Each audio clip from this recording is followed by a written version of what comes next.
Boa noite, bom dia. Bem-vindos ao Podcast D, um projeto que a gente tem aqui na Mori em parceria com a Fast Company. Eu sou o Léo Xavier, sou da Mori, e hoje eu tenho aqui comigo dois convidados incríveis. A gente vai falar sobre muita coisa legal, sobre inovação, transformação de negócio, falar sobre gente, né, que é muito importante, falar sobre IA também, né, que é o assunto da moda.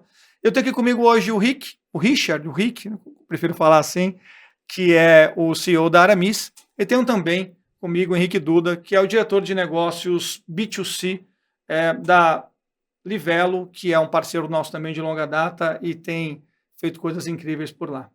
E acho que tem uma coisa interessante aqui, é que são duas empresas de segmentos, indústrias completamente distintas, mas a gente vai percebendo ao longo do papo que tem alguns desafios que são muito similares e tem muito aprendizado para dividir com vocês. Então eu queria que o Rick começasse contando um pouquinho sobre o que é Aramis, o que é o negócio de vocês, e falar um pouquinho de você também, que acho que é bacana para a nossa audiência conhecer. Bom, prazer estar aqui com vocês gravando esse conteúdo, bem empolgado. Richard, mas Rick, ficou bem mais fácil as pessoas me conhecerem assim. Fazer 40 anos agora em outubro, pai de 3, então empreendendo não só no trabalho, mas também educação de filhos, que é um tema que eu gosto bastante de falar. Duro. Animado. Pô, tô na Aramis já há 17 anos agora em agosto, então há muito tempo na companhia. Entrei, a gente tinha 11 lojinhas e 300 multimarcas. Trabalhei em várias áreas da companhia. Em 2014 a gente fez um roadshow, trouxe um fundo de investimento, assumi a presença em 2014 com 29. Então, há 10 anos já liderando a companhia, a transformação dela. Hoje a Aramis Inc., né? Temos duas marcas, a Aramis, com 123 lojas no Brasil e 1.200 multimarcas, então bem distribuído em território nacional e com digital forte e crescendo. E lançamos há quase 2 anos atrás um desafio novo, que é a Urban Performance, que é trazer o conceito de athleisure, aqui já no exemplo prático, trajado, que é o conceito de trazer o tecido de esporte para a moda. Então a gente montou uma marca chamada Urban Performance, com princípio de sofisticação, tecnologia e praticidade para o homem contemporâneo. Então, muito legal ver um negócio grande como a Aramis, ainda em grande transformação, ao mesmo tempo lançando uma marca do zero. E engraçado, tem um amigo meu que na pandemia a gente repulsou a Aramis inteira. A gente fez uma transformação do negócio. Ele chegou para mim e falou, não sei o que é mais difícil, reposicionar uma marca ou lançar uma marca do zero. Na dúvida, eu fiz os dois ao mesmo tempo. Então eu posso trazer bons aprendizados de como você transforma um negócio tradicional e você cria uma nova curva de crescimento e como é tão diferente lançar uma marca do zero, mesmo com tanto conhecimento. Então dá para ter trocas muito ricas em relação a esses temas também. Por isso que você está aqui, Rick, exatamente. Não dá conta aí. Bacana, primeiro obrigado pela... Desculpa te interromper, mas eu queria que você me contasse o negócio da Livelo também. Falo muito de você, mas o negócio da Livelo tem uma complexidade ali, mas tem uma simplicidade de entendimento também, que é o que vocês estão fazendo muito bem feito. Mas conta um pouco de você aí, que você tem uma história boa. Bacana. Bom, primeiro, obrigado pelo convite. É um prazer estar aqui contigo e com o Rick. Bom, tenho 41 anos. Tenho o meu background basicamente em varejo. Comecei há mais de 20 anos atrás. Quando que vendia basicamente no digital era livros, CDs e DVDs. Ao longo da minha carreira passei por algumas empresas, passei pela Saraiva, pelo Walmart, toquei um projeto interessante de transformação digital na Vivo, passei por startups também. Tenho um background ao longo desses 20 anos, focado em comercial, marketing e produto. Sou um cara muito curioso, então acabei transitando por algumas áreas e sou um apaixonado por inovação e transformação, mas transformação e inovação através das pessoas, não só através da tecnologia. A tecnologia, sim, ela é um pilar importante da inovação, mas o mais bacana é conseguir destravar ali o mindset das pessoas para pensar diferente e pensar a inovação de uma forma diária. Tá? Atualmente estou como responsável pelo B2C da Livelo, explicando um pouquinho aqui do nosso negócio, que ele, como você comentou, Léo, ele é simples, mas ele é complexo ao mesmo tempo. Tá?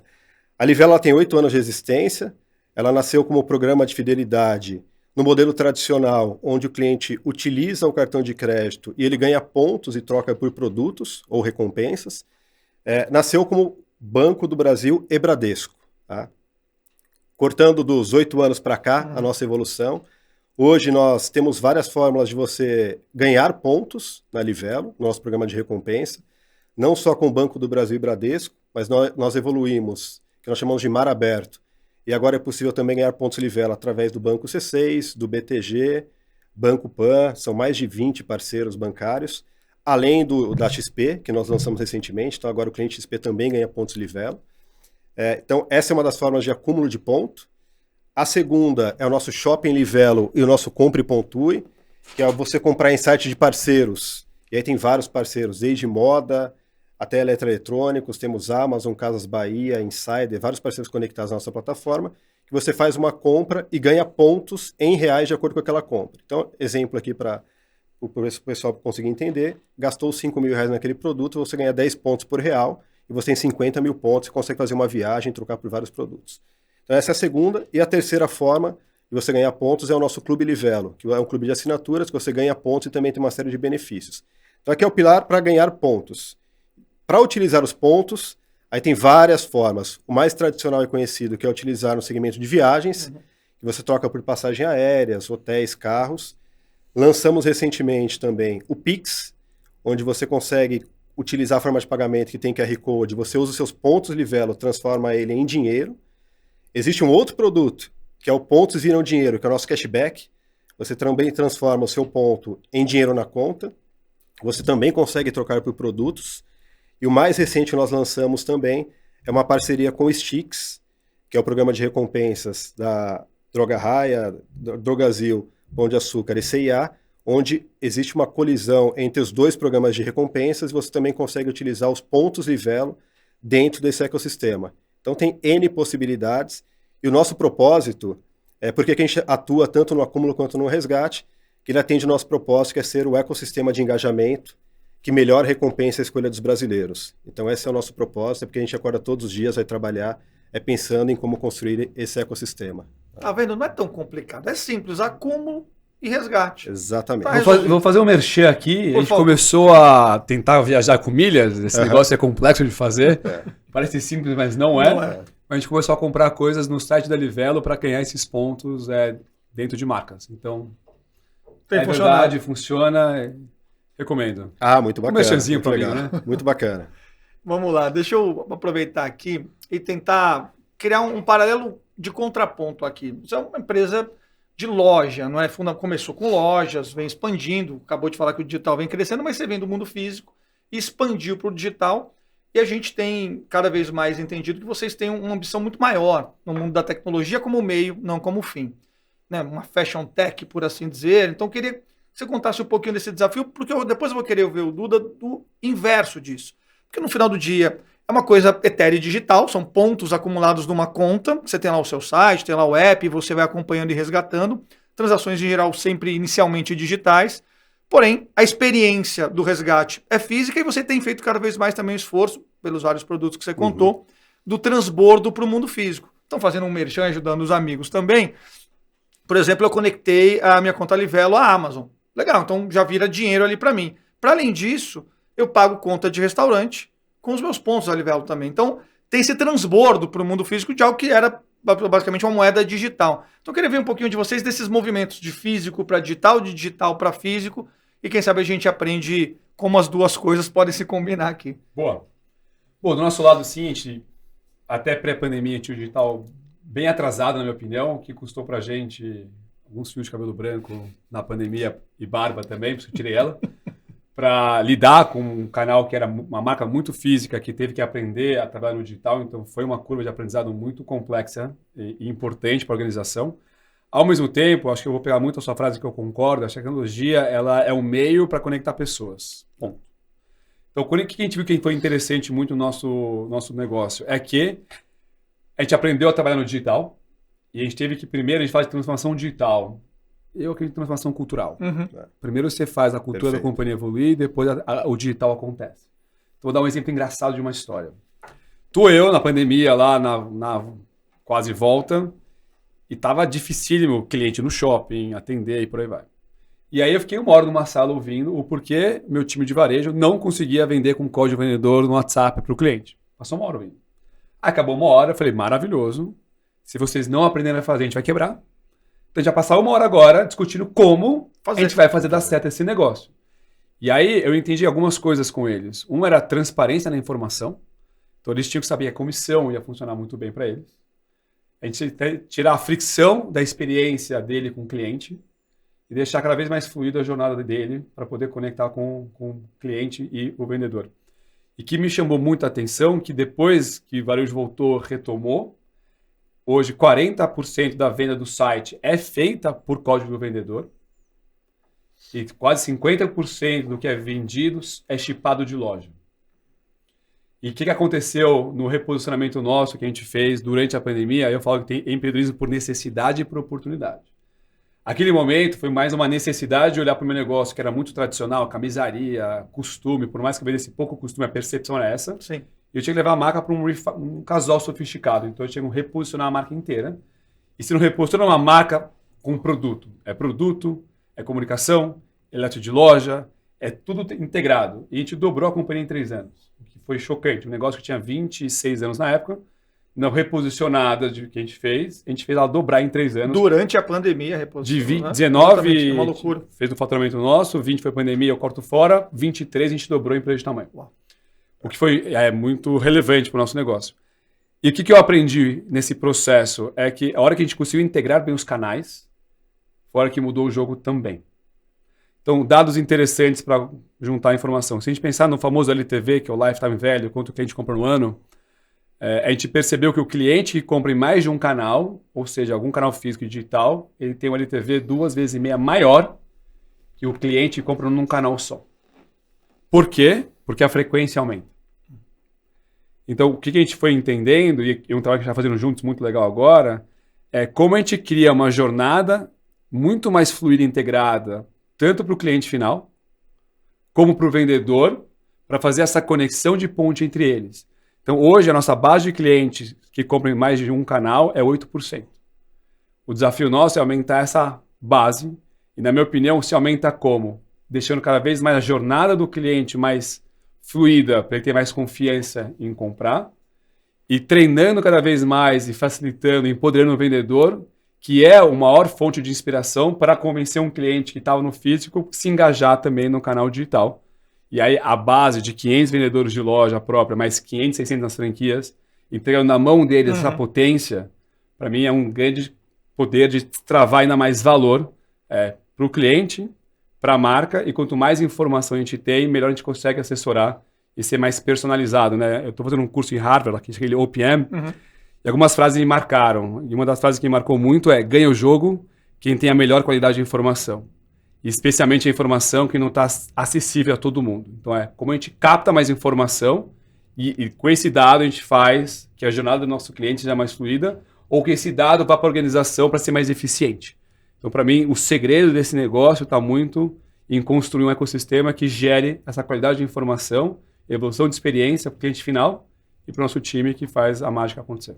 Obrigado, Rick. Excelente. Assim, uma coisa que eu acho super interessante também é que você tem um entendimento de uso de dados não somente, não é para melhorar a experiência do cliente, também do vendedor, mas como base também de decisão para negócios, né? Decisão estratégica de negócio, avanço, multiplicação de marcas, crescimento e tudo mais. Eu já volto nesse ponto contigo, mas eu queria ouvir um pouco do Duda, como é que tem sido esse desafio e essa lógica dessa transposição inversa, não é de ser muito mais uma moeda digital e agora começar a acontecer também em várias modalidades no mundo real. Conta pra gente de onde vem isso e se tem funcionado, como que é isso para o cliente. Bacana. O nosso, como você comentou, Léo, ele já é o inverso do que o Rick comentou aqui da Aramis. A Livelo, ela nasceu como uma empresa digital, muito focada onde o cliente faça as suas transações, as suas compras dentro do nosso aplicativo.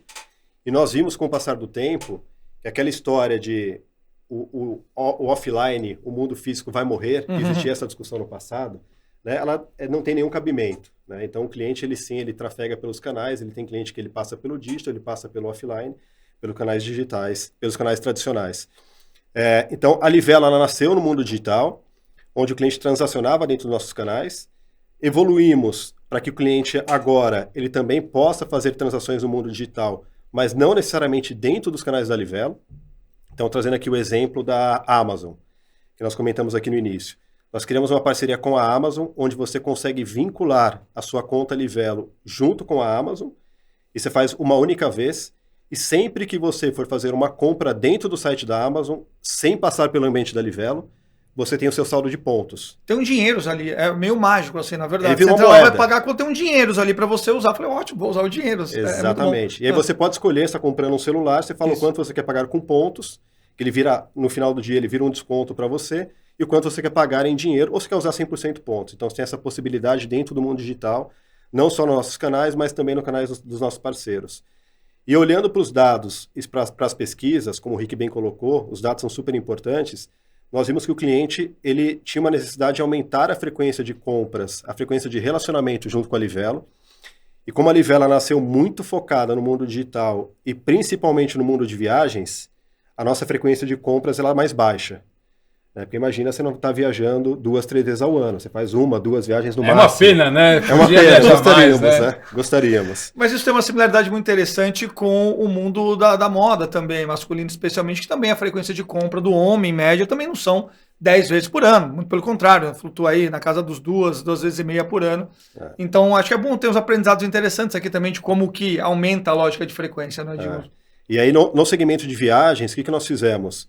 Além do cliente poder transacionar nos nossos canais, nós conectamos a nossa, nós chamamos internamente de wallet, que é a utilização dos pontos, no mundo físico, e aqui um parceiro que eu posso citar é a CVC. Então, se você vai em uma das lojas da CVC, você também tem a possibilidade de utilizar os seus pontos para compra de um pacote ou comprar uma viagem no mundo físico. Então, isso traz a Livelo para o mundo offline. E também temos a parceria com a Stix, como eu comentei, que tem sido uma parceria de muito sucesso. Temos milhões de clientes utilizando esse serviço, que foi lançado há poucos meses, onde o cliente ele pode utilizar desde uma drogaria até compras do dia a dia. Então ele vai no Pão de Açúcar, vai comprar uma coca, comprar uma cerveja, ele também pode utilizar os pontos da Livelo como uma moeda de pagamento. E o que nós lançamos recentemente, a gente ainda vai escalar um pouco mais esse produto, é o acúmulo via nota fiscal no mundo físico. Então, o acúmulo até então ele estava basicamente no digital. Agora você pode sim fazer uma compra em qualquer loja parceira da Livelo e você ganha pontos através daquela compra que você fez. Tá? Então, a gente está migrando agora um pouco do nosso mundo digital, trazendo aqui para o mundo das lojas físicas e tem funcionado super bem. Atendendo ao nosso propósito de ser o ecossistema. Então, a gente tem que estar presente onde o cliente precisa e não obrigar o cliente a acessar os nossos canais. Exatamente, perfeito. O entendimento dos ecossistemas digitais, onde o cliente está, a gente tem que buscar lá também, perfeito. Agora, me diz uma coisa, como está a estrutura dos negócios de vocês? Onde é que está esse pensamento de inovação, de digitalização? Porque, veja, você teve que mudar a cultura, né? E entendo que, além de mudar a cultura, né, Rick, você também mudou organizacionalmente, como você funciona, como você opera. Como é rapidamente essa estrutura? Onde é que existe uma área? É um comitê? Todo mundo tem que pensar junto? Como é que funciona para, de verdade, você provocar de maneira tão acelerada um crescimento do negócio, lançamento de uma nova marca, daqui a pouco a gente fala sobre a Urban também, e, para além disso, criar essa cultura digital que não é simples de implementar em qualquer negócio. Bom, primeiro a gente dobrou em 3, eu me empolguei muito, eu quero dobrar em 3 de novo. Bora. Eu achei legal esse negócio de dobrar em 3, 4 anos. Achei super divertida a ideia. E eu quero fazer isso de verdade.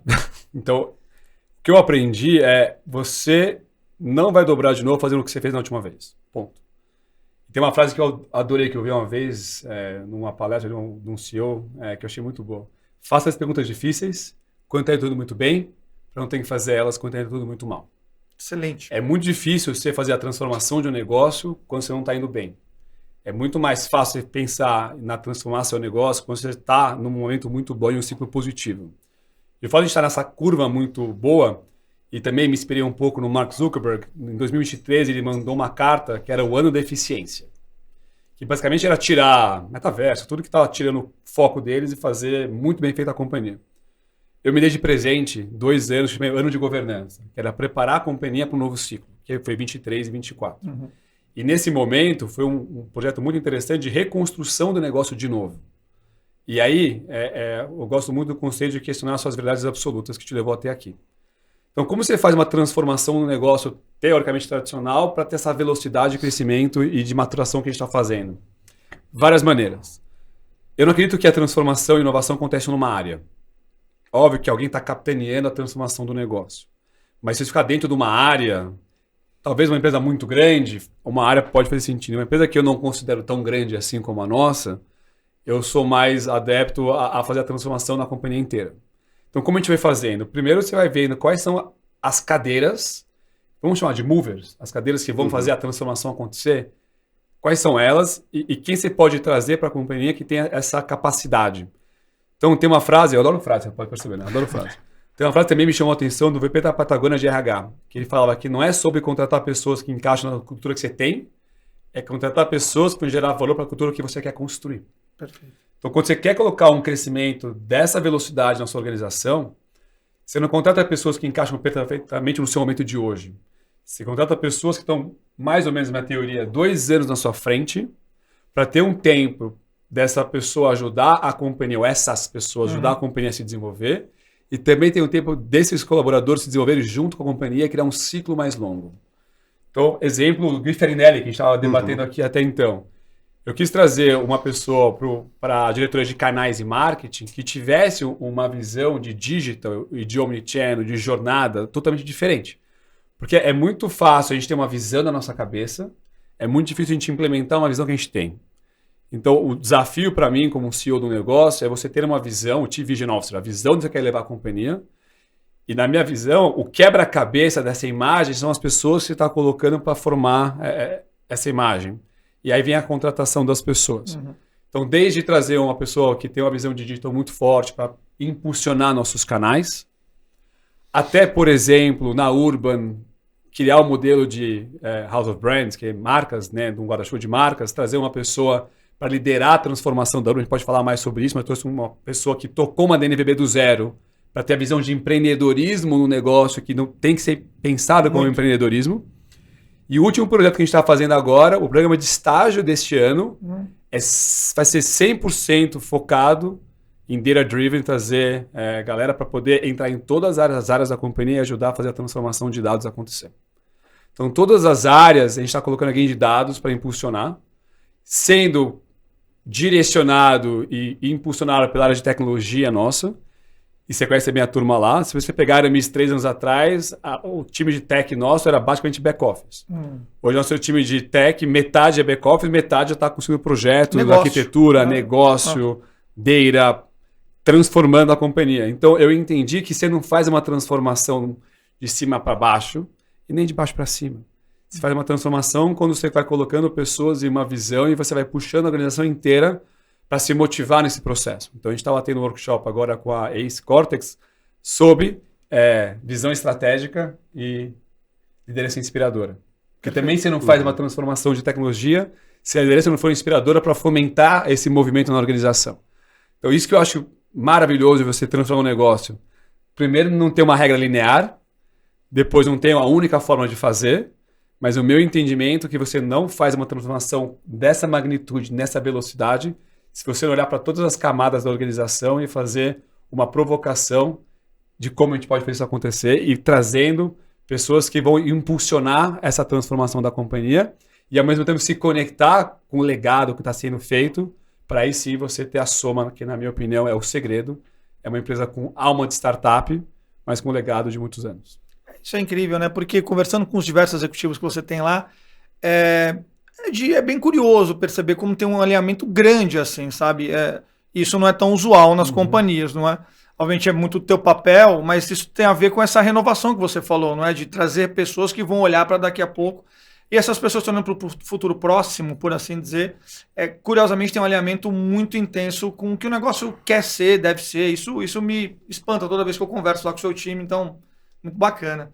Duda, e como é que é lá? Como é que é isso? Tem uma área de inovação, tá abaixo de você, não tá abaixo? Tem uma área de... Como que é? Tecnologia, design tá junto? Como é que funciona para, de fato, acontecer? Você falou de um monte de inovações, um monte de novos produtos aqui que vocês estão construindo. E é uma companhia grande, né? Assim, é uma companhia enorme, assim. Como é que funciona isso lá no dia a dia para rolar? Nós temos... tem o lado bom e o lado ruim de você ter uma companhia grande e estar em franco crescimento. Exato. E está indo super bem, né? Então a gente tem sempre essa preocupação. A Livelo hoje tem 45 milhões de participantes. Nós temos mais de 5 bi de faturamento no ano de 2023 e 1 bi de lucro líquido. Então são números muito bons e que pode ter um risco aí de você ficar numa zona de conforto, né? Então a gente tem essa preocupação. Concordo com o Rick, a inovação ela não tem que estar em uma área ou uma pessoa responsável.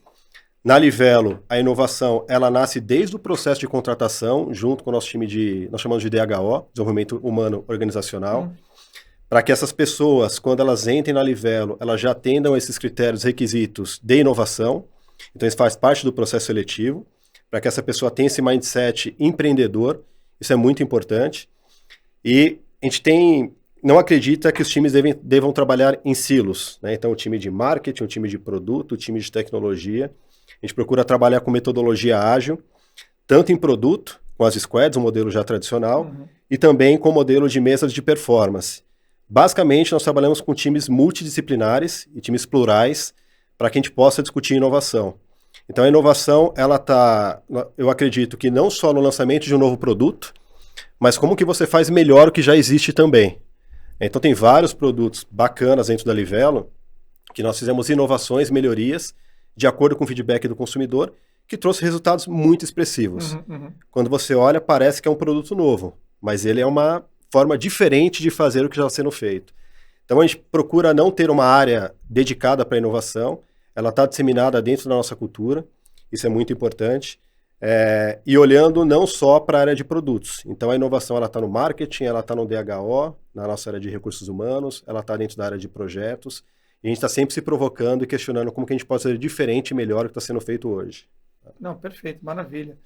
Rico, eu queria voltar para o tema dos dados. Né? Eu sei que você tem um carinho, quase uma obsessão, não é, real e positiva com a captura de dados, com o tratamento de dados e, fundamentalmente, com o acionamento de dados para o negócio. Conta um pouquinho para a gente essa sua visão sobre a importância do seu Data Lake, da sua captura de dados, como que isso é super orientador, né, da sua estratégia de negócio. Conta um pouquinho que tem coisa muito legal sendo feita lá. Tem muita coisa legal, né, acontecendo. E o legal é a velocidade que a gente consegue aprender e executar. Eu gosto da ideia. O tamanho da companhia não pode mudar a velocidade, a agilidade de querer construir algo melhor. Então, eu sempre fico muito atento a isso. Então, é legal ver um negócio de 5 bi com 1 bi de lucro com essa inquietude. E só 8 anos de vida, que é maravilhoso. Eu voltei muito, assim, pilhado. E eu vou trazer um case também do curso que eu fiz de Harvard, que me mexeu muito com a minha cabeça. Foi um case da Oyo, aquela plataforma indiana de booking, mais ou menos, né? Que eu achei que me brilhou muito os olhos. A estratégia do dado, que eu estava até comentando antes com vocês, você tem que gerar uma qualidade de experiência e personalização cada vez mais única para o consumidor. Então, hoje a gente tem essas segmentações à base de clientes nossas. Eu falo, tá bom, a gente tem X segmentações. Por que eu tenho X e não a personalização de cada cliente ser único? Porque a verdade é essa. A gente fala, qual é a persona da marca? Vamos ser realistas. Uma marca que tem quase 500 mil clientes ativos, sendo comprando todo ano na loja, é uma loucura criar uma persona. Exato. Uma loucura. Gosto muito do conceito atitudinal. Então, a marca tem que se identificar na atitude que a gente constrói, idade, pouco importa, na minha opinião, e é muito mais sobre lifestyle. Então, o case da Oyo me abriu muito a mente eu tenho que criar uma personalização e uma experiência cada vez mais individual e única para o nosso consumidor, porque senão quer me deixar meu coração palpitando, aquele meu marketing sair igual para todo mundo. Eu acho isso uma beira loucura, mas a verdade é que quase todas as organizações operam assim, porque até você montar uma estrutura de dados muito bem desenhada, e não é só sobre os dados dos clientes da sua base, é os dados desde o cadastramento do produto para você poder fazer segmentações mais inteligentes para gerar um valor percebido maior para o cliente. E depois esses dados para dentro da companhia. Vou dar um exemplo importante do nosso negócio. Moda tem vários desafios. Um grande desafio de moda é que coleção nacional a gente desenvolve 6 meses antes e coleção que a gente compra de fora a gente desenvolve 1 ano antes. Então, a gente está desenvolvendo uma coleção e comprando o que a gente nem vendeu ainda. E aí, que a turma tem, normalmente, espera a venda acontecer, gera um relatório, que cria um plano de sortimento, que vai para o time de produto desenvolver a coleção. Eu falei, não. Se a gente tem um negócio que está o dia inteiro vendendo nos nossos canais, como a gente não está usando essa informação para munir a companhia, para ser mais eficiente e ter uma assertividade maior na coleção? Como eu tenho tantos clientes comprando e eu faço uma pergunta de NPS pós-compra, sendo que a gente sabe que ela é um touch point único, mas na verdade a gente tem ajuste em alfaiates nas lojas. A gente tem o cliente usando o produto durante o ciclo dele. Como a gente não está fazendo as perguntas certas para trazer mais informação para a companhia? Mas aí vem o desafio que a gente está fazendo juntos. Como a gente cria uma plataforma que faça sentido para o cliente se engajar com a gente a trazer essa informação, porque no final, se a gente não trouxer valor para o consumidor, por que ele daria essa informação para a gente? Aí vem a provocação quais são os serviços e benefícios que a gente pode criar para fazer sentido para o cliente dar essa informação para a gente, e como dessa informação a gente traz para a organização funcionar muito melhor. E para mim essa é a grande engenharia que faz uma fashion tech. Porque falar de omnichannel hoje em dia é meio que default. Você deveria estar fazendo o chip das suas lojas, código de vendedor, a gente está trabalhando agora... infinita, tudo isso. A gente agora está implementando o MS para pôr na franquia, a gente está testando um modelo agora de shipping de multimarca. Então, para mim, isso não é um fashion tech. Isso é você integrar seus canais, melhorar a jornada do seu cliente e vender mais. Sim. Fashion tech, para mim, está lá. As empresas que conseguirem fazer essa transformação de dados para a jornada do cliente ser mais personalizada, mais única, aumentar a frequência, aumentar o engajamento. Ouvi um amigo meu falar que uma marca cool não tenta vender toda hora. É verdade. Mas como você sabe a hora de vender e a hora de comunicar experiência, conhecimento? Se você não entende a frequência do seu cliente de compra, você quer trabalhar, não, meu churn é 12 meses, então eu vou trabalhar numa régua de 12 meses. Não sei, um cliente compra a cada 4 meses, o quinto mês que ele não comprou, deveria entrar numa régua. Agora, se ele compra a cada 5 meses, não adianta no segundo mês querer vender algo para ele, porque não está no ciclo de compra dele. Ou a gente vai chegar numa manhã que a gente está debatendo, então você comprou essa polo da Urban, deixa eu te mostrar as calças e combina com a sua polo. Mas no momento de compra, que a gente sente que ele está propício para. Porque se você não cria essa inteligência, eu acho que primeiro fica uma marca chata, Sim. que perde potência e perde cliente no caminho. Mas como você desenvolve um negócio para ter essa inteligência, é o que a gente já está 1 ano e meio trabalhando, porque primeiro você faz igual um prédio, você faz a fundação. Fundação é um inferno. Sim. Você trabalha, gasta, nada aparece. Ninguém vê nada. Nada. Mas sem ela você não faz o resto. Então esse entendimento também do tempo e do investimento, e aí voltando para a ambidestria. Se você não tem uma visão ambidestra do que é para o presente, o que é a inovação que vai ser presente, o que é o futuro do seu negócio 2, 3, 5 anos, você não consegue desenvolver. Então, a gente vive num mundo caótico, que é a junção do caos e da ordem. Só caos é inovação. Inovação sem processo, a empresa se perde no caminho e quebra. Ordem é processo. Ordem sem inovação, ela vai muito bem, fazer o que ela faz, no tempo ela morre. Então, como você monta um mundo caótico, de você juntar o caos e a inovação numa visão estratégica, e como você cria os rituais da sua organização para viver esses momentos, tem sido nosso maior desafio, assim, aprendizado, para realmente criar uma Aramis para os próximos 3, 5 anos. Né? Lá no curso eles falavam, tem 2 tipos de empresas, as feitas para vender e as feitas para durar. Um amigo meu falou que tem as feitas para quebrar.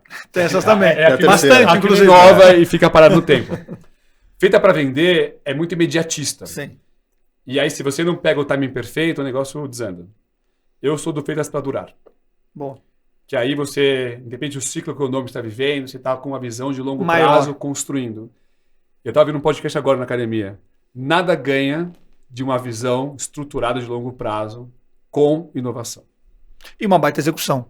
Que é o segredo. Boa, perfeito. É isso. Duda, eu queria explorar um pouquinho a sua visão. Você tem uma experiência muito grande de varejo, né? Você veio bastante aí do varejo. E você está num negócio que tem elementos de varejo, mas tem elementos fundamentalmente de um programa de fidelidade, tem um programa de coalizão que você tem com a Stix também. Como é que você aplica essa sua experiência, a sua visão para inovar no seu negócio? E queria que você falasse um pouquinho também como você estrutura o time, porque a verdade é que vocês são 2 líderes ainda da beirada dos millennials. Então é muito bacana estar com 2 millennials aqui em posição de liderança, né, olhando para frente. Isso é muito bacana. E como que fica esse aspecto de usar um tanto da sua experiência, para além disso, buscar inovação e construir um time que tem a mesma vibração que você, porque os conflitos geracionais de fato existem, não é? E eu queria entender como é que você trata disso. Você que tem um olhar bastante humanizado lá na Livelo, a cultura muito bem estabelecida, mas são pessoas, né? Como que você monta esse seu time, dada essa sua experiência? Você trouxe um monte de gente do varejo, não trouxe? Trouxe de outras áreas? Como é que você foi montando equipe e como está funcionando lá? O conflito, ele existe e ele é maravilhoso, né? Quando você tem times plurais, que você consegue ter pensamentos diferentes, isso é sensacional. Eu tenho um background de varejo, passei bastante tempo, e tenho 2 anos só no mercado de fidelidade. Eu tomei bastante cuidado para não montar meu time com pessoas que têm o mesmo skill e conhecimento que eu tenho. Então, se você me perguntar quantas pessoas eu levei do varejo para dentro da Livelo, nenhuma. Ótimo. Porque o conhecimento de varejo eu já tenho, E as pessoas que estão lá conhecem muito do mercado de fidelidade. Então, acho que esse match aqui é algo muito importante, que traz um valor muito grande para o negócio. O nosso time, ele é um time muito plural, e já vou linkar aqui a sua pergunta com o tema de diversidade, se me permitir. Claro. Que diversidade é um tema tratado de forma muito intensa, importante e urgente dentro da Livelo.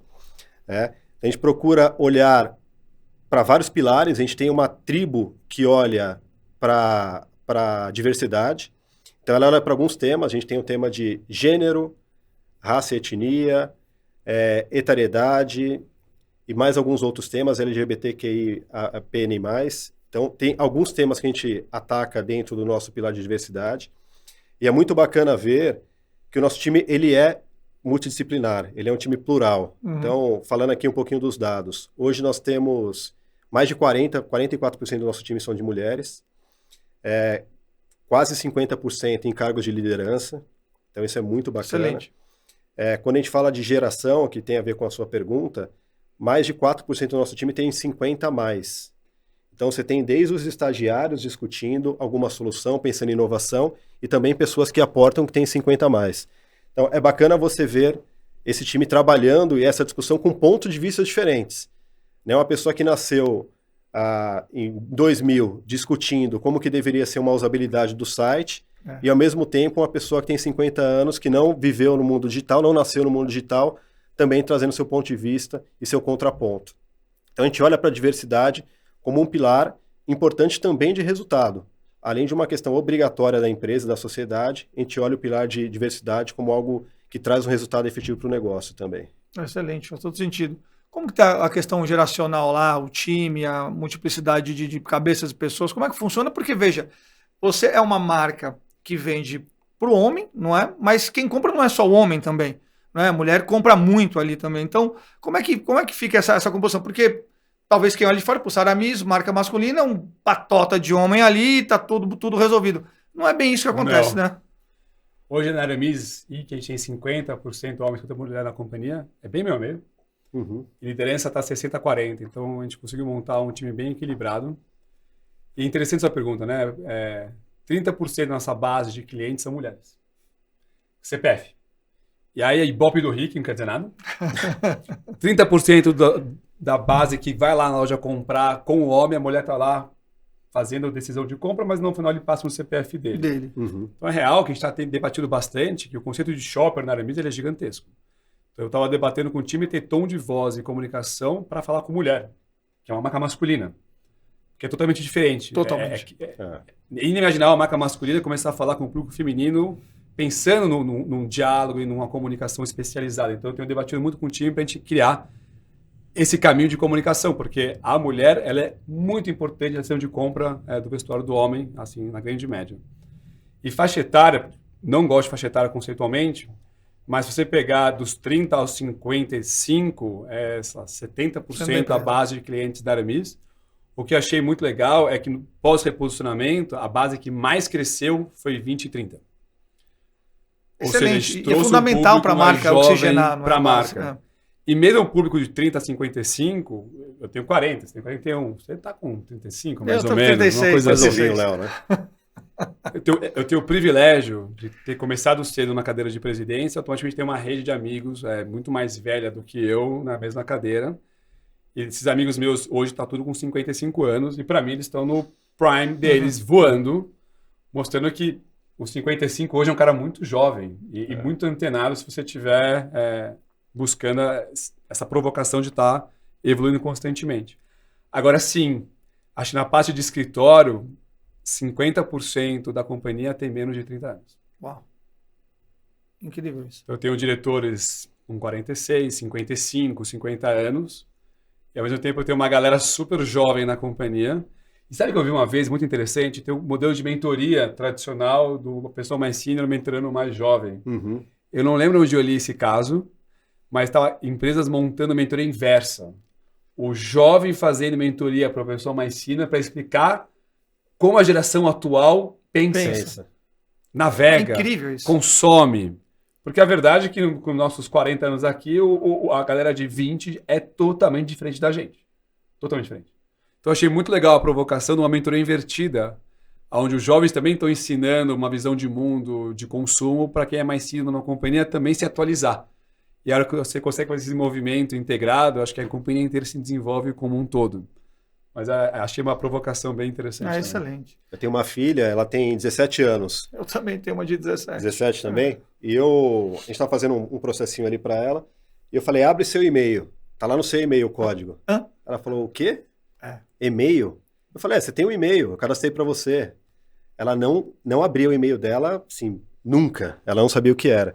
E eu fiquei pensando, eu falei, bom, a gente tá falando sobre CRM, sobre dados, como que a gente vai se comunicar com essa geração nova, né? Porque é uma geração que a gente não vai conseguir impactar via e-mail. E ele não vai aceitar de forma alguma que a gente envie uma comunicação que não tem a ver com o que ele precisa, com o que ele quer, e até com o tom de voz, o tom de comunicação diferente do que ele está esperando. E sequer vai usar o seu produto, o seu serviço, porque você precisa de uma chave de validação para logar ou para fazer algum tipo de autenticação, e-mail. A gente tem que simplificar. Bastante. Eu queria... Só vai ter e-mail quando você vai trabalhar que vai ter que ter e-mail. Exato. Não, aí não tem ainda, né? Vai usar o Slack, vai usar alguma outra ferramenta, e olha lá.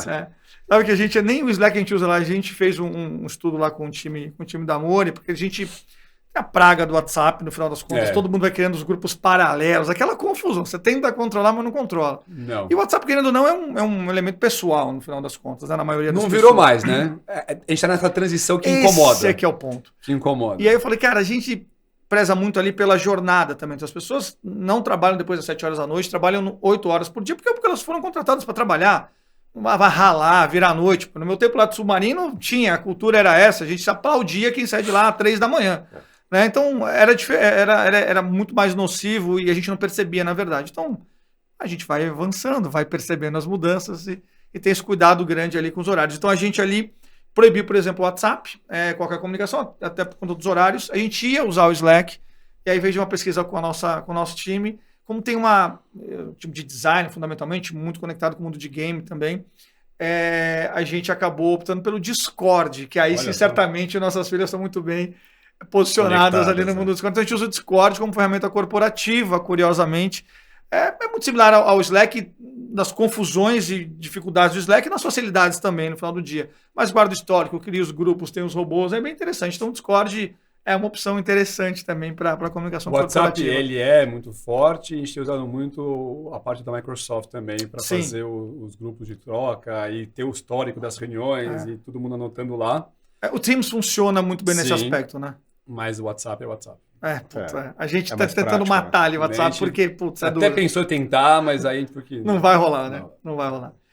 Deixa eu mudar aqui a chave aqui para um outro tema que, sem dúvida nenhuma, vocês estão muito conectados e é o tema da hora, que é sobre as IA generativas. Não é muito difícil qualquer discussão de negócio, de transformação, de inovação, que a gente não coloque na mesa o tema da IA generativa. E cada um tem sua opinião, isso é muito bom. E acho que a beleza de tudo é que ninguém está certo do que está falando também. Porque que é bom, né? Quando a gente vai prever o futuro, a única coisa certa é que a gente vai errar. Né? Ou no tempo, ou no tom, ou na intensidade, ou na profundidade. Então, tranquilo. Como que está a visão de vocês? Como que está sendo usado e aplicado? Se está sendo usado e aplicado? Já algumas aplicações ali de inteligências artificiais generativas, ou GenAI, como falam lá. Como é que está isso lá na Elo? Porque montanha de dados, montanha de clientes, montanha de transações, e de alguma maneira já começa a ser usado, já começa a ser estudado. Como é que está isso lá? Já, nós acreditamos que a AI generativa ela passa por algumas fases. Né? Tem a fase primeiro de exploração, que é você entender onde ela se aplica de forma prática. Né? Tem a fase do piloto, que é você colocar um MVP para rodar. Depois você tem a expansão e aí sim você consegue escalar pensando aqui em liderança. Né? Falar que realmente eu consegui dominar essa tecnologia, eu consigo ela aplicar de forma exponencial. Nós começamos a utilizar AI neste momento na criação muito voltado para design, mas na parte de criação de conteúdo e replicação de conteúdo, né? Desdobramento das peças. Isso trouxe um ganho importante aqui de escala, produtividade, time to market para o nosso time. Então, a gente consegue ser muito mais ágil. Isso tem sido bem efetivo. Uma outra frente, a gente também tem evoluído bastante, é a utilização de AI para a nossa frente de SEO. É uma ferramenta fantástica, a gente tem desenvolvido internamente, tem um ganho muito expressivo, né? A gente tinha um time ali dedicado olhando para isso, continua com o time, mas utilizando a ferramenta e trazendo muito mais efetividade e ganhos expressivos para o negócio. E tem uma terceira frente, que essa a gente vai lançar em breve. Em breve, espero que a gente pode voltar aqui para contar. Segredinho. A gente vai revolucionar a forma que a gente se comunica com os consumidores. Formidável. Utilizando AI e atendendo a necessidade de cada consumidor. Então, a Livelo é complexa por si só, né? A gente pensa em várias soluções. Então, como que eu sei qual é o momento? O Léo acabou de se cadastrar na Livelo. Como que eu me comunico com você nesse primeiro momento? Sim. Ok, depois o Léo passou por essa parte de incubação, vou chamar aqui incubadora. Qual que é o próximo passo? Mas qual que é o desejo do Léo? Né? Porque pode ter a pessoa que ela entra para fazer uma viagem, e viagem tem vários caminhos. Você pode querer uma viagem nacional para o Rio de Janeiro, você pode querer uma viagem internacional. Você pode querer uma viagem de executiva. Você pode viajar você e sua família. Você pode viajar sozinho. Então, tem muitas necessidades do cliente para a tomada de decisão. Então, ao invés de ficar naquela parte de comunicação de envio de e-mail, push, banner no site, aquela comunicação pesada e massiva, a gente vai utilizar a AI para se comunicar de uma forma diferente com os nossos participantes. Muito bacana. E na viagem tem o hotel, né? Vai ter a hospedagem, tem se mover de um lugar para o outro. Tem quem não vai viajar também esse ano porque já viajou e tem lá um monte de pontos acumulados, pode querer trocar por uma geladeira, um fogão, uma batedeira. Então, assim, tem uma complexidade mesmo, é muito bacana. Rick, conta pra gente como é que como estão os pensamentos de IA generativa lá. O primeiro tive uma reunião ontem que me chamou muito a atenção, assim, com uma agência. E a gente estava debatendo e vai fazer provavelmente um MVP daqui a 2 meses. Que basicamente é isso, você joga todo o seu banco de imagem do que você gosta da sua marca lá dentro. Você pega mood board que você acha interessante e ele consegue criar artes de N jeitos que você consegue colocar lá. E o que está faltando para ele fazer o POC agora, que é o próximo volume que eles estão fazendo, é qualquer foto em estilo que a gente tenha para o site, se a gente der as fotos em estilo, eles colocam a roupa na imagem, aí sim, porque no meu caso é um negócio de moda, a minha roupa tem que aparecer. Incrível. Mas eu estava ontem com eles numa reunião e eles estavam mostrando a demo que eles estavam fazendo, até para um banco específico, é surreal. E se você pensar que o Meta, você pode subir até, sei lá, 170 diferentes artes para testar qual performa mais, mas qual a probabilidade de uma empresa como a nossa produzir esse volume de arte para poder testar o que performa melhor dentro de texto como imagem? Então, eu estou curioso para fazer o POC com eles, que eu acho que vai ter um ganho de velocidade gigantesco e de lançamento de campanhas que eu acho que pode revolucionar, na minha opinião, N processos que a gente tem complexos de fotos, de manda roupa para lá e contrata todo mundo. Não é que não vão ter essas campanhas grandes, mas o volume de performance tem uma velocidade que me chama a atenção. E a gente tem usado muito o modelo até de machine learning para fazer modelo preditivo.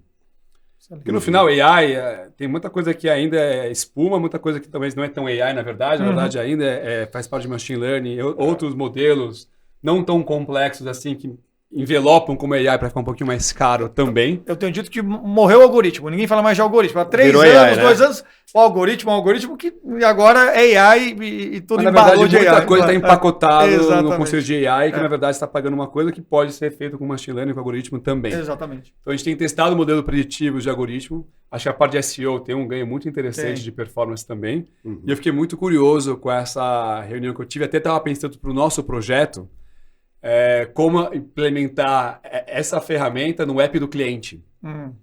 Porque eu fiquei pensando a probabilidade de a gente fazer coisas incríveis. Não vou dar tanto spoiler que a gente tem que trabalhar nesse conceito. Mas na hora que eu vi a apresentação deles, eu estava pensando na jornada que a gente está desenhando juntos. Falei, nossa, tem uma oportunidade de fazer uma coisa de personalização que nunca vi ninguém fazendo. Então, eu estou curioso. Assim, eu tenho explorado, mas eu também tenho buscado com o meu time desmistificar um pouco o que é AI generativo, o que na prática a gente consegue implementar. O que a gente quer testar como espuma mesmo, e tá tudo bem, porque são maneiras de você testar coisas novas. Então, a gente tem feito muita essa discussão e provocação. E acho que tem um trabalho importante de cultura, de entender melhor sobre as etapas até chegar no generativo, para também ter mais consciência, as pessoas entenderem do que está falando e como, que vem a parte de educação do tema na organização também, que eu acho importante. Perfeito. O bacana de ouvindo vocês dois falando é que já tem um amadurecimento no entendimento do uso e da aplicação. A gente já avançou daquela discussão do servir ou substituir. Né? Essa substituição, esse medo esse terror, pelo menos, já ficou um pouco para trás, até porque perder emprego para tecnologia e para algoritmo, a gente já perde há décadas, no final das contas. Né? Você falava do Shinohara lá no Submarino, tinha lá um monte de gente fazendo pick and pack, roteamento e tudo mais. 20 anos depois, não é bem exatamente ser humano que está fazendo isso, porque a gente já aconteceu, essa mudança e vem acontecendo. E aí é muito bacana porque vocês falam muito de velocidade, falam de profundidade, falam de assertividade, que acho que são pilares muito valiosos quando a gente pensa a aplicação da IA generativa. A gente está chegando ao fim. Na verdade, a gente já passou dos nossos 40 minutos, mais ou menos, o que foi ótimo porque o papo foi fluido, né? A gente falou sobre um tanto de temas e gostei que a gente levou a discussão muito para a estratégia de negócio. Então, para fechar, eu queria dar uma desanuviada no papo, dar uma humanizada no papo e surpresinha. Queria ouvir um pouco de cada um de vocês. Duas coisas. Primeiro, se vocês têm algum herói, alguma heroína, alguma pessoa que é para onde você olha, para onde você mira. Queria ouvir isso primeiro. Você quer começar, Rick? Eu não acredito muito em herói e heroína. Acho que todo mundo tem só luz e sombra na vida. Seus superpoderes. Eu acho que é isso. Até eu vi uma frase da Elon Musk, né? Se você pudesse ter um superpoder, qual seria? Ele falou sorte. Ótimo, esse é um bom poder. E no final, você pode ter muita coisa, mas se você não tem sorte, as coisas às vezes não acontecem. Então, é complexo essa pergunta. Eu ouço muito podcast também, então eu ouço muita história de empreendedores e eu gosto de aprender ouvindo histórias. Difícil não falar de uma visão de um Elon Musk hoje em dia, mais de novo, luz e sombra, né? Vamos focar na luz ou na sombra. Luz, E é engraçado que nas mesmas férias eu li o livro do Jack Ma, do Alibaba e do Elon Musk. Obviamente eu me conectei muito mais com o Jack Ma, porque eu não sou gênio, mas longe de ser. Então eu me conectei mais com a história de alguém humano que construiu um negócio na raça, fazendo e tomando muito não, do que um cara que, para mim, acho que talvez é o gênio da nossa geração de alguma maneira. Mas não tem como tirar o mérito da complexidade e como alguém pode questionar tantas coisas que eram inviáveis ser questionadas e fazer acontecer. Então, não tem como não falar de uma pessoa que, para mim, chama muita atenção. De novo, eu também li o livro dele, como tudo na vida, a parte... Ninguém é só luz na vida, nem o bom é só bom. Então, eu tenho esse desafio. Agora, tem N casos. Acho que o Richard Branson é um caso muito interessante para mim. Muito. E até ter sorte de estar num show um dia, um camarote com ele, sem querer. Porque eu acho que é um cara que também tem uma visão de mundo legal. E minha reflexão que eu faço muito para mim é quanto mais a gente cresce, tanto de reconhecimento para o mercado, como em tamanho de companhia, a minha visão que mais pé no chão a gente tem que ser. Acho que a humildade intelectual é importante. Sim. Então, quando eu olho pessoas que desenvolveram companhias gigantescas e você vê essa ingenuidade intelectual, humildade intelectual e esse coração forte de construir uma coisa com valor e para o bem, são mais meus heróis na minha visão de construção de mundo do que só os gênios. Por mais que é legal beber da genialidade para você estar constantemente se provocando e se questionando e sendo inquieto. Mas eu me conecto muito mais quando eu vejo empreendedores incríveis que construíram coisas maravilhosas e tem um lado humano de conexão e de sinceridade e vulnerabilidade muito forte. Então, eu me inspiro mais nesses casos. Boa. E você, Duda? Tá pensativo ali, hein? Gostei. Não, eu tava olhando o Rick e a gente tá conectado, Rick. Nessa mentalidade, eu também não tenho uma única pessoa que eu falo, putz, essa pessoa aqui é minha inspiração. Eu gosto muito de pessoas que construíram histórias de superação, então isso me puxa muito. Estou lendo o livro do Elon Musk agora também, então na metade do livro tem a parte... Grande, né? É grande. Eu ouvi no áudio, é grande. Tem aquela parte não tão bela da vida dele, né, que não é tão contada, mas é bacana a história dele. É o homem do momento ali, né, o cara do momento, então vale a pena conhecer um pouquinho mais da história dele. Eu gosto de história de superação, então tem alguns nomes que eu gosto bastante pela provocação que eles colocam. O Reid Hoffman, que é o fundador do LinkedIn, para mim é um cara que ele é pouco valorizado. Ele construiu coisas muito bacanas, a mentalidade, a forma de trabalho dele, as provocações que ele coloca. As pessoas muitas vezes não dão muita atenção porque ele não é a rede social cool, né? Que é o Instagram, que é o Discord. Ele cuida de uma coisa um pouco mais... mais corp ali, então as pessoas não... E até o perfil dele atenção. Também é menos... Ele é mais low profile ali, né? Ele é mais low profile. Mas eu gosto muito das histórias de superação. E eu sou, assim, não é por acaso que no meu time tem muitas mulheres. Eu sou muito fã. Pela minha família, pela minha história, as mulheres elas têm uma força muito grande. Então eu sou muito fã das mulheres em geral, do desafio que elas têm no mundo corporativo, do desafio que elas têm na vida pessoal, de ser mães. E o que elas conseguem fazer no mundo corporativo é algo incrível. Que nós, homens, não conseguiríamos fazer. Então, tem várias mulheres aqui que a gente pode citar. Ontem até, a gente estava no Estafão, que é o encontro da Livelo, que reúne todo o time. Estafão. Tem um staff e tem um Estafão, com todo o time. E a gente teve a participação da Rachel Maia, que é uma unanimidade no assunto de diversidade, uma super executiva, foi o presidente da Lacoste. E é muito bacana você ter uma roda de conversa, que foi uma roda de conversa, não uma palestra, e ela contando a história dela, pelo que ela passou, pelos momentos de superação. Então são essas pessoas que me engajam, que eu me espelho e que eu olho e falo, putz, isso aqui é bacana, isso é muito legal.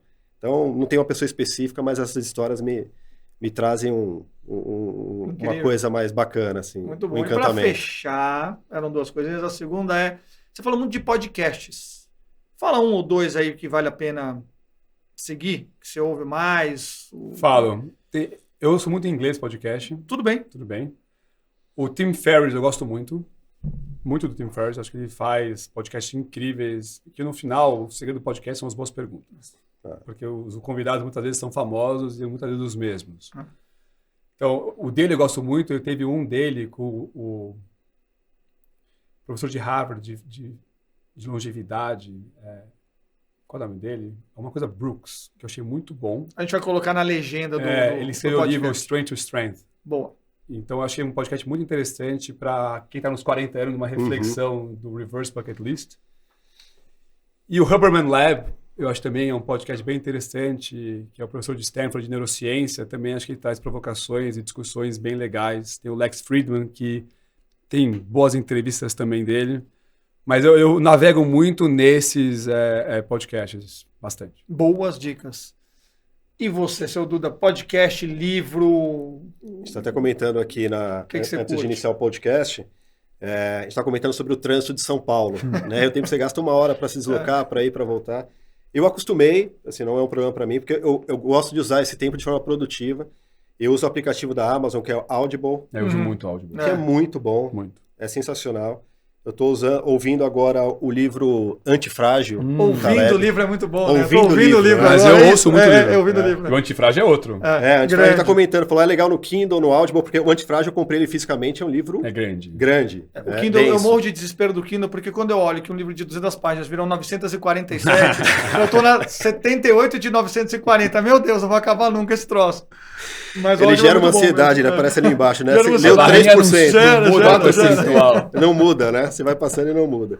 Então eu tô lendo agora, ouvindo o Antifrágil do Taleb, que é muito bacana, que ele fala de como que as coisas e as pessoas, elas se transformam, né? O conceito de antifrágil, que você mesmo tomando porrada, tem aquelas coisas que são frágeis que quebram, tem aquelas coisas que não se transformam, e tem as coisas que são antifrágeis, que elas acabam evoluindo em cenários de crise de maior tensão. Então é muito bacana esse livro, fica aqui a sugestão, para ouvir ou para ler. Excelente, é muito bacana. Excelente. Bom, queria agradecer demais, Rick. O papo foi ótimo. De verdade, obrigado mesmo. Sei que a agenda de vocês é complexa pra caramba. Duda, mais uma vez, muito bom te encontrar, bater um papo contigo. E é isso, pessoal. Espero que vocês tenham curtido o nosso podcast D. Essa temporada tá pegando fogo, tem coisa muito boa e tem mais coisa para vir aí. Então, assistam a gente, curtam lá e até logo.